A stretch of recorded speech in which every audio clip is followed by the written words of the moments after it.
Сәлеметсіздер ме? Бүгін Teams программасына кіріп авторизация жасауды үйренеміз. Так, бірінші Teams программасын қосайық. Так, бір оқушының мысалында көреміз. Мысалы, міне осы оқушы. Так, Еділ қызы ай собачка Ганди 92 kz. Так, кіреміз.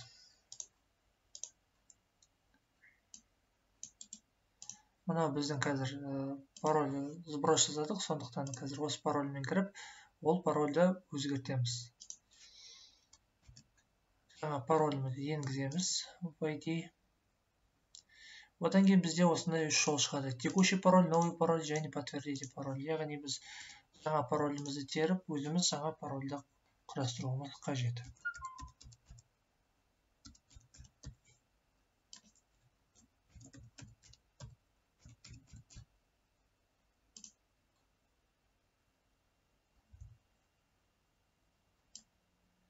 Қазір жүйе бұны өте оңай пароль деп тұр. Қазір жаңадан бір пароль терейін.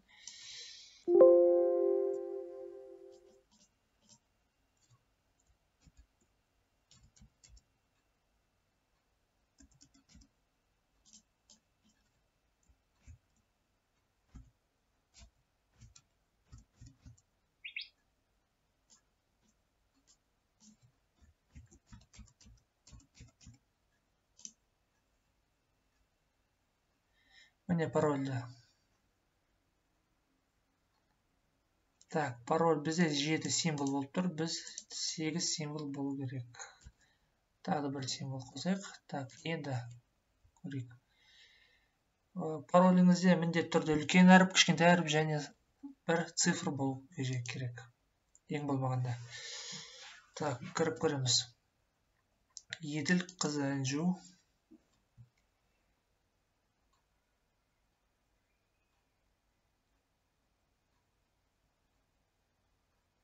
Міне, содан кейін сізде осындай хабарлама шығуы мүмкін. Мұнда авторизация тағы да, яғни өзіңіздің қолданушы ретіндегі екенді дәлелдеуіңіз қажет. Телефон арқылы болады, немесе почта арқылы.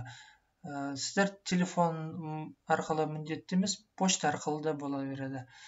Так, установить сейчас. Өзіміздің почтамызды терейік. Копировать. Ол жерге почтамызды қойып, отправить электронное письмо на мой адрес деп бізге подтверждение жіберуіміз қажет. Енді біздің почтаға хат келу керек. Оны тексеріп, осы келген кодты біз Teams'ке теруіміз керек. Қазір почтаны жүктелуін күте тұрайық.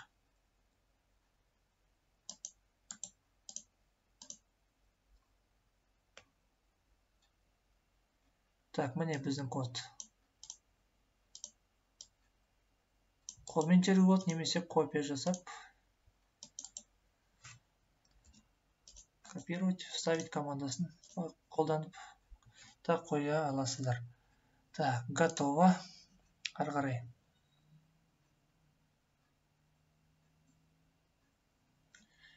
Қазір Teams программасы жүктелсін. Содан кейін сіз өзіңіздің жеке кабинетіңіз де болады, соны өзіңіз қарай аласыз.